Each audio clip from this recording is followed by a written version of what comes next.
नमस्कार दोस्तों, आपको हमारे YouTube चैनल में आपका स्वागत है। तो आज हम लोग पढ़ने वाले हैं पर्यावरण अध्ययन, यानी कि हम लोग जानने वाले हैं सेट 2 को, यानी कहते हैं हम लोग इससे पहले सेट 1 को विस्तार पूर्वक पढ़ चुके हैं और आज पढ़ने वाले हैं हम लोग पर्यावरण अध्ययन को, यानी सेट 2 की बात करते हैं। सेट 2 में हम लोग जानेंगे कि इनमें जितने भी प्रश्न पूछे जाते हैं, यानी कि हम जानते हैं कि इसमें 30 प्रश्न दिए गए हैं और इन सभी 30 प्रश्नों का उत्तर हम लोग एक एक करके समझने वाले हैं। तो चलिए बिना देर किए हम लोग स्टार्ट करते हैं। आज का पहला प्रश्न कहता है, यहाँ पे देखेंगे आप लोग, बोलेगा कि निम्न में से कौन रबी फसल है। तो यहाँ ऑप्शन है धान और चना। धान खरीफ फसल है, चना रबी फसल है, जबकि गेहूं रबी फसल है, मक्का खरीफ फसल है। मक्का खरीफ फसल है, धान खरीफ फसल है। आने की कुल मिला के बात करें चना और गेहूं, चना भी रबी और गेहूं भी रबी फसल। तो इसके अनुसार से यदि देखा जाए तो हमारे यहाँ पे चना और गेहूं, यानी कि ऑप्शन नंबर डी इसका सही आंसर होगा। ठीक है ना। तो चलें दोस्तों आगे बढ़ेंगे अगला क्वेश्चन की ओर, और अगला क्वेश्चन रहा ये। एक बात और आप लोगों को बता देना चाहेंगे कि यदि आप लोग इस चैनल पे नए हैं तो चैनल को सब्सक्राइब करके बेल आइकन को जरूर दबा लें, ताकि जब भी कभी इस प्रकार के वीडियो अपलोड करें तो आप लोगों को नोटिफिकेशन सबसे पहले पहुंच जाए। ठीक है। तो चलें अगला क्वेश्चन है कि पौधों को वायुमंडल का ऐसे शुद्धिकरण कहा जाता है क्योंकि इसमें होती है, क्या होती है, तो श्वसन की क्रिया होती है, वाष्पोत्सर्जन की क्रिया होती है, प्रकाश संश्लेषण की क्रिया होती है, या फिर ये सभी। तो हम जानते हैं कि प्रकाश संश्लेषण की क्रिया भी, वाष्पोत्सर्जन की क्रिया और श्वसन की क्रिया, ये तीनों ही क्रिया एक साथ होती है, यानी कि कहें तो ये सारे के सारे क्रियाएं होते हैं। तो इनका ऑप्शन नंबर डी इसका क्या हो जाएगा, इनका ऑप्शन नंबर डी इसका सही आंसर होगा। ठीक है ना। तो चलें आगे बढ़ेंगे अगला क्वेश्चन की ओर, और अगला क्वेश्चन देखेंगे। चलें अगला क्वेश्चन देखते हैं इस प्रकार से, और वीडियो यदि अच्छा लगे तो लाइक भी कर दें और कमेंट भी यदि कर सकते हैं तो कमेंट भी करें, ताकि हमें ये मालूम चले कि आप लोगों को वीडियो कैसा लग रहा है। ठीक है। तो चलें अगला क्वेश्चन देखते हैं, और अगला क्वेश्चन लिखा है कि तरुण भारत संघ के राजेंद्र सिंह को किस कार्य के लिए ऐसे मैग्सेसे पुरस्कार दिया गया था। यानी कि बात करें तरुण भारत संघ में राजेंद्र सिंह को, यानी ये बात को याद रखेंगे, राजेंद्र सिंह जो है, राजेंद्र सिंह को किस क्षेत्र में मैग्सेसे पुरस्कार दिया गया है। मैग्सेसे पुरस्कार को पूरा यदि नाम जानेंगे तो रमन मैग्सेसे पुरस्कार कहा जाता है। और हम लोग यदि देखेंगे तो इनके जल संरक्षण के क्षेत्र में इन्हें मैग्सेसे पुरस्कार से सम्मानित किया गया था। चले आगे बढ़ेंगे अगला क्वेश्चन देखते हैं 94 नंबर का। तो अगला क्वेश्चन लिखा है इस प्रकार से, चले जानते हैं। बोला कि कौन सी गैस अत्यधिक, यानी कि ये अधिकतम भूमंडलीय तापन मतलब जानते होंगे ग्रीन हाउस प्रभाव कहते हैं। यानी कुल मिला के बात करें तो ये तरीके से कहें तो हमारा जो वायुमंडल धीरे धीरे गर्म हो रहा है, भूमंडलीय तापन वृद्धि के लिए उत्तरदायी है। तो यहाँ पे ऑप्शन दिया गया क्लोरोफ्लोरोकार्बन, मेथेन, कार्बन डाइऑक्साइड और नाइट्रोजन ऑक्साइड। तो इसका सही आंसर हो जाएगा कार्बन डाइऑक्साइड। आप लोगों को जानकारी के लिए बता दें कि कार्बन डाइऑक्साइड क्या करता है, कार्बन डाइऑक्साइड ऑक्सीजन के साथ मिलकर कार्बोनाइल एसिड बनाता है, और कार्बोनाइल एसिड का जो कलर होता है वो व्हाइट होता है, और व्हाइट होने की वजह से ये रिफ्लेक्शन को क्या करता है, जो हमारे आने वाले इंसिडेंट रे होती हैं प्रकाश के, वे प्रकाश के किरणों को वापस जाने से रोक देते हैं, और इस वजह से क्या होता है, हमारे वायुमंडल धीरे धीरे गर्म हो जाता है, हमारी पृथ्वी धीरे धीरे गर्म हो जाता है। ठीक है। तो चले अगला क्वेश्चन देखते हैं, और अगला क्वेश्चन इस प्रकार से है। अगला क्वेश्चन लिखा है कि घरेलू मवेशी तथा, अन्य बात करें घरेलू मवेशी तथा भीड़ किस ऐसे हरित गृह गैस का उत्पन्न करते हैं। यानी कुल मिला के बात करें ग्रीन हाउस प्रभाव प्रभावित करने वाले जो गैस उत्पन्न करते हैं वे कौन से गैस, कौन, भेड़ एवं मवेशी। मवेशी मतलब जानते ही होंगे कि हमारे घर में रहने वाले जो जानवर होते हैं, जैसे कह सके तो गाय, भैंस, बकरी, ये सारे जुगाली के वक्त यानी कि जब वो लोग जुगाली करते हैं तो जुगाली के वक्त क्या करते हैं, वो लोग अपने मुख से मेथेन गैस उत्सर्जित करते हैं। ये बात आप लोग याद रखेंगे, मेथेन गैस के साथ साथ कार्बन डाइऑक्साइड भी करते हैं। तो यहाँ पे कार्बन डाइऑक्साइड नहीं दिया गया है, तो हम इसका सही आंसर क्या माने बोलेंगे, तो हम कहेंगे कि इसका सही आंसर मेथेन गैस होगा। और मेथेन गैस भी हमारे वायुमंडल को प्रदूषित करने के लिए, हमारे वायु को गर्म करने के काम करता है, जिससे हमारा वायुमंडल परिवर्तित हो रहा है और जिससे जितने भी प्रकार के जो बर्फ जमे हुए हैं वो सारे बर्फ धीरे धीरे पिघलने लगे हैं। और यदि सारे बर्फ पिघल जाएंगे तो हमारे पृथ्वी पर पानी ही पानी होगा, जिससे हमारे जीवन की संभावनाएं भी खत्म होने के चांसेस बन जाते हैं। ठीक है, तो ये बहुत अच्छी बात तो नहीं है, लेकिन हमें जितना हो सके उतना हमें पेड़ लगाने चाहिए ताकि हमारे वायुमंडलीय प्रदूषण को रोक सके, हमारे वायुमंडल को शुद्ध कर सके। चले अगला क्वेश्चन देखते हैं। तो लिखा गया है कि वनों के कटना यानी कटान के प्रमुख परिणाम क्या है। तो ऑप्शन दिया गया है कि वन्य प्राणियों के प्राकृतिक आवास का विनाश, जल चक्रण का प्रभाव, मृदा अपरदन। यदि हम देखेंगे तो इस प्रकार से देखें तो वनों का कटना के प्रमुख परिणाम जो मिलता है, तो यहाँ पे हम लोग देखेंगे इसका सही आंसर जो हो जाएगा, इनका सही आंसर हो जाएगा, हम लोग देखेंगे ऑप्शन नंबर डी इसका सही आंसर होगा। क्योंकि हम देखते हैं कि वन्य प्राणी के प्राकृतिक आवास भी विनाश होते हैं यदि जंगलों की कटाई होती है। यदि जंगल कटते हैं तो जंगल कटने से जंगल में रहने वाले जो प्राणी होते हैं, वन्य जीव प्राणी जो होते हैं, उन लोगों के लिए प्राकृतिक आवास खत्म हो जाता है। जैसे कुछ दिन पहले ही आप लोग देखे होंगे कि कुछ जगह पे ऐसे ही क्या कर दिया गया था, पूरी तरीके से वहां पर जंगलों को काटकर खत्म कर दिया गया था, जिसकी वजह से वहां से हिरण या फिर अन्य प्रकार के जितने भी जंगली जानवर थे वो सारे के सारे सड़कों पर उतर आए थे, है ना। आगे भी जानेंगे कि जल चक्रण के प्रभाव भी आते हैं, यानी जल चक्र भी बदल जाते हैं, वायुमंडल भी परिवर्तित हो जाते हैं। जहां बरसात होनी चाहिए वहां बरसात नहीं होकर जहां बरसात नहीं होनी चाहिए वहां बरसात होने लगती है। मृदा अपरदन यानी कि मृदा यानी मिट्टी भी बहने लगते हैं और इससे भी बहुत सारा नुकसान होता है। तो कुल मिला के बात करें, जंगल यानी वन हमारे लिए बहुत ही ज्यादा उपयोगी है, आवश्यक है। चलें अगला हम लोग क्वेश्चन पढ़ते हैं। अगला क्वेश्चन लिखा है कि नदी मुहाने के लक्षण हैं, यानी कहें तो नदी मुहाने के लक्षण हैं, तो इसका सही आंसर क्या होगा। तो ऑप्शन दिया गया है कि ताजा एवं खारा जल, समुद्र जिसे जैविक विविधताएं, इस प्रकार से देखें तो, और बोला है कि अधिक उत्पादकता, और ये सभी, यानी एक तरीके से देखा जाए तो समुद्री मुहाने जो की बात करें, समुद्री मुहाने के लक्षण क्या होते हैं, तो हम ये कहेंगे ये सारे के सारे ऑप्शन नंबर डी इसका सही हो जाएगा। ऑप्शन नंबर इसका डी इसका सही आंसर होगा। चलें आगे बढ़ेंगे। अगला क्वेश्चन बोला गया कि खाद्य श्रृंखला द्वारा घातक रसायन का निरंतर बढ़ती मात्रा कहलाती है, तो इसका सही आंसर हो जाएगा। यदि देखिए तो ऑप्शन नंबर बी जैव सांद्रता, यानी इसे हम क्या कहते हैं, हम लोग इसे कह देंगे जैव सांद्रता, इसका सही आंसर होगा।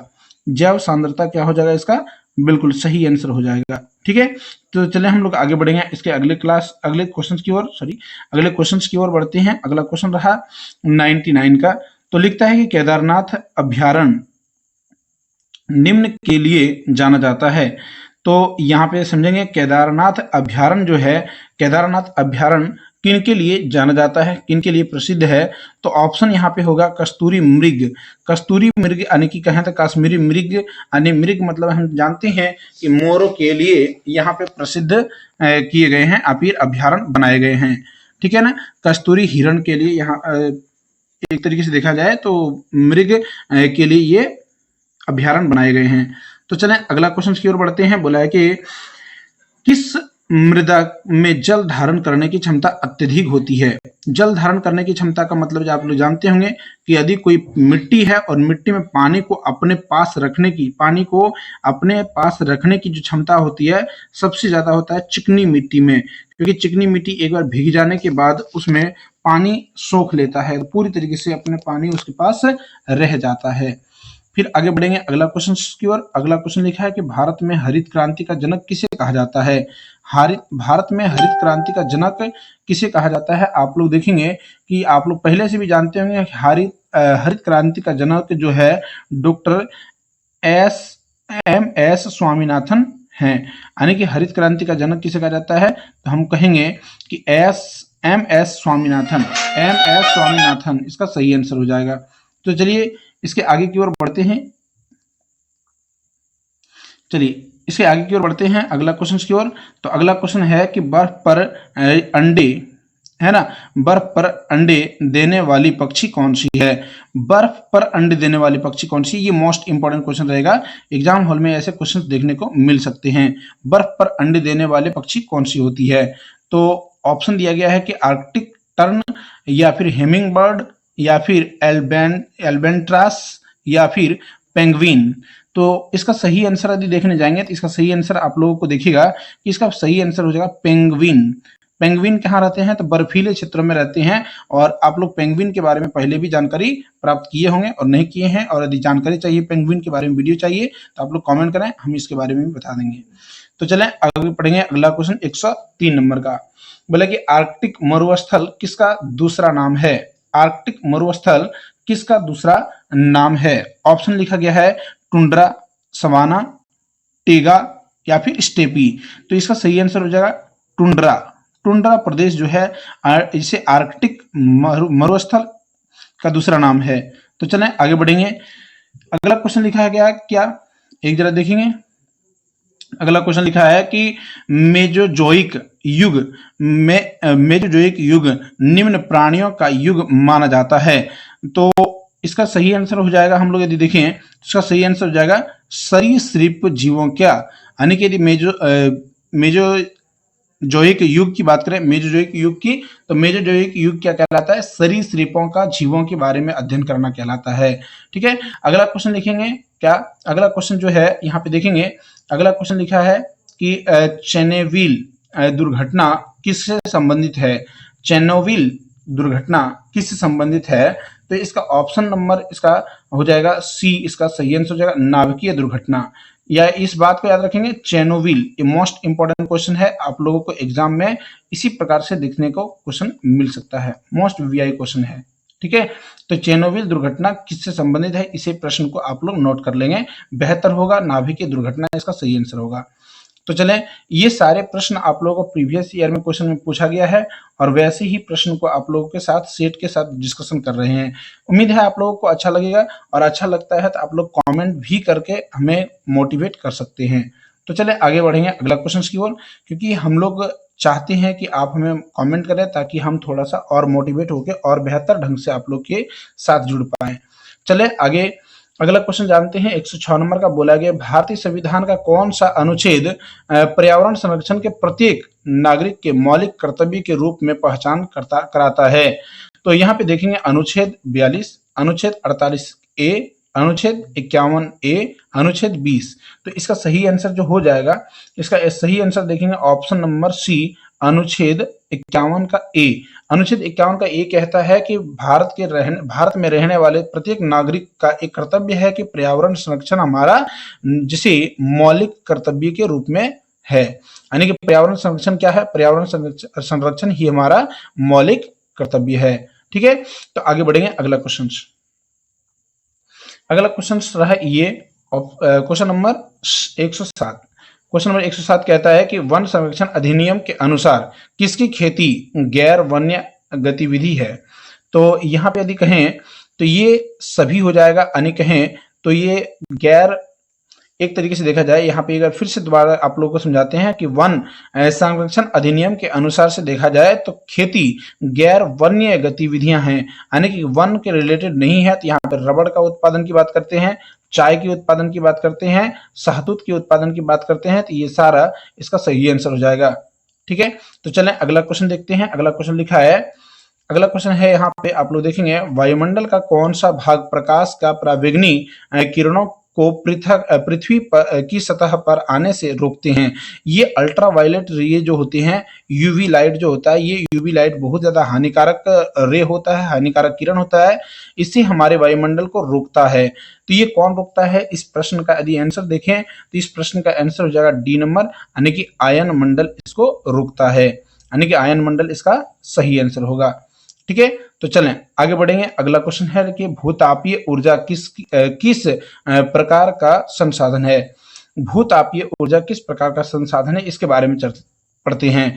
तो इसका सही आंसर हो जाएगा यदि हम इसका सही आंसर की ओर बढ़े तो इसका सही आंसर हो जाएगा जिसे अपरमाणुक या फिर नवीनीकृत, इसका सही आंसर होगा। भूतापीय ऊर्जा नवीनीकृत होते हैं और ये कैसे होते हैं तो अपरमाणुक होते हैं। चलें आगे बढ़ेंगे अगला क्वेश्चन की ओर। बोला है कि जल चक्र को नियंत्रित करता है।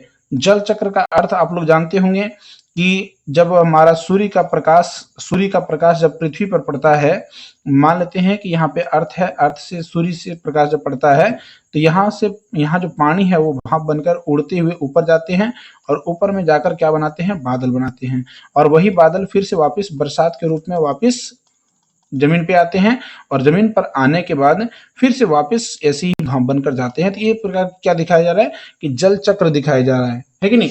तो जो जल चक्र है नियंत्रित करता है क्या, घास स्थल, वन, प्लावक या फिर उपरोही।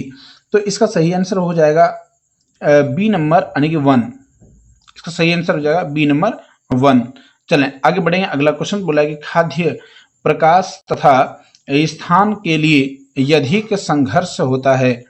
तो इसका सही आंसर की ओर देखें, इसका सही आंसर हो जाएगा कि नजदीकी संबंधित जातियों और मध्य जो कि एक ही स्थान में उग रही हो, एक ही प्रकार की प्रजातियां जो एक ही जगह पे क्या होता है बहुत बड़े पैमाने पर उग रही हो, तो उसे हम कहते हैं खाद्य। ठीक है, उसे हम कहते हैं खाद्य। प्रकाश तथा स्थान आने की बात करें तो ये संग्रहण करता है, उसी के अनुसार से खाद्य का नाम दिया गया है। चले आगे बढ़ेंगे अगला क्वेश्चन लिखा है कि सभी बच्चों को पर्यावरण अध्ययन के शिक्षण तथा सीखने के लिए प्रत्येक शिक्षण कक्ष में आवश्यकताएं हैं। अभी एक जरा यहाँ पे इस बात को समझेंगे कि सभी बच्चों को पर्यावरण अध्ययन के शिक्षण तथा सीखने के लिए प्रत्येक शिक्षण कक्ष में ये आवश्यकताएं हैं।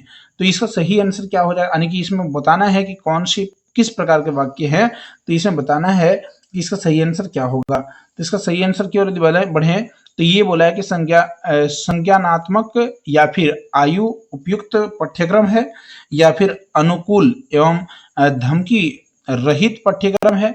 बिल्कुल ये भी बात सही है और ये भी बात सही है।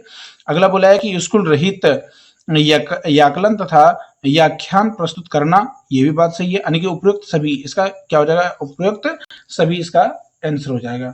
ठीक है ना, आगे बढ़ेंगे अगला क्वेश्चन सॉरी अगला क्वेश्चन की ओर बढ़ते हैं। तो अगला क्वेश्चन हमारा है, बोले कि पर्यावरण अध्ययन के सीखने की मुख्य प्रशिक्षण संकेतक है। तो इसका सही आंसर हो जाएगा कि ऐसे पर्यवेक्षण तथा रिपोर्टिंग, ये भी सही है। इसे अभिव्यक्ति, व्याख्या एवं वर्गीकरण, ये सही है।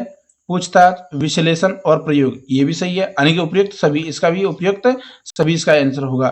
चले आगे बढ़ेंगे अगला क्वेश्चन की ओर। अगला क्वेश्चन यहाँ पे लिखा गया है कि प्राथमिक स्तर पर पर्यावरण अध्ययन के पाठ्य पुस्तकों में निम्नलिखित में से कौन सी विशेषता नहीं होनी चाहिए। तो यहाँ पे option A, B and C and D आप लोग थोड़ा सा देख के बताइएगा कि इसका ऑप्शन कौन सा सही होगा। ठीक है ना, तो आप लोग को टाइम दिए इतना, आप कमेंट जरूर करेंगे। तो ऑप्शन नंबर सी इसका सही आंसर होगा। यह परिभाषाओं और अमूर्त अवधारणाओं का व्याख्या करने पर ध्यान केंद्रित करती है। यानी एक तरीके से देखा जाए तो ये क्या करते हैं, इन सभी चीजों पर यानी कि ऐसे परिभाषाओं और आपूर्ति अवधारणाओं की व्याख्या करने पर ध्यान केंद्रित करते हैं। तो चलें अगला क्वेश्चन की ओर बढ़ते हैं और अगला क्वेश्चन रहेगा हमारे यहाँ पे, ये रहा अगला क्वेश्चन। अगला क्वेश्चन यहाँ पे है, लिखा गया कि पर्यावरण अध्ययन के शिक्षण हेतु निम्न में से कौन सा उद्देश्य आवश्यक नहीं है। इस प्रकार से प्रश्न यदि रहता है तो इसका उत्तर की ओर बढ़ते हैं। तो भौतिक और रासायनिक पर्यावरण के प्रति संवेदनशीलता विकसित करना नहीं, ये तो नहीं हो पाएगा, नहीं ये नहीं होगा। बोले कि विज्ञान के आधारभूत प्रत्येक प्रत्ययों और सिद्धांतों का टकराव याद कर लेना नहीं। बोले कि पर्यावरण को खोजने के अवसर प्रदान करना, ये इसका सही आंसर होने के चांसेस हैं। ठीक है, ये इसका सही आंसर होंगे और उपयुक्त सभी नहीं, ये दोनों तो नहीं होगा, इसीलिए इसका ऑप्शन नंबर सी इसका सही आंसर होगा। चलें अगला क्वेश्चन की ओर बढ़ते हैं कि पेड़ की कटाई घटती है, पेड़ों की कटाई पेड़ों की कटाई, अगला क्वेश्चन है कि पेड़ों की कटाई ऐसे घटाती है। तो पेड़ों की कटाई से क्या घटाती है? तो वर्षा घटा देती है।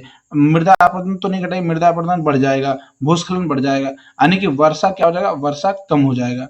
ठीक है ना, इसका सही आंसर हो जाएगा ए नंबर का ऑप्शन। चलें अगला क्वेश्चन देखते हैं। अगला क्वेश्चन लिखा है क्वेश्चन नंबर 117 में लिखा है कि प्राथमिक स्तर पर पर्यावरण अध्ययन में मानव समुदाय सीखने सिखाने का एक महत्वपूर्ण संसाधन है, क्योंकि क्योंकि ये क्या है? ये यदि देखेंगे यह ऐसे वास्तविक स्थितियों को सिखाने के अवसर उपलब्ध कराता है, ये सही है। यह आसानी से उपलब्ध होने का संसाधन है, ये भी सही है। इनमें समझदार और बुजुर्ग व्यक्ति होते हैं, ये भी सही है। इसीलिए इसका सही आंसर हो जाएगा उपयुक्त सभी आवास प्राप्त होते हैं। चलें आगे बढ़ेंगे अगला क्वेश्चन की ओर। अगला क्वेश्चन हमारा यहाँ पे है 118 नंबर का क्वेश्चन। बोला कि भागीरथी का उद्गम स्थल कहाँ है? ये मोस्ट इंपॉर्टेंट क्वेश्चन है, आप लोग इसे नोट कर लेंगे।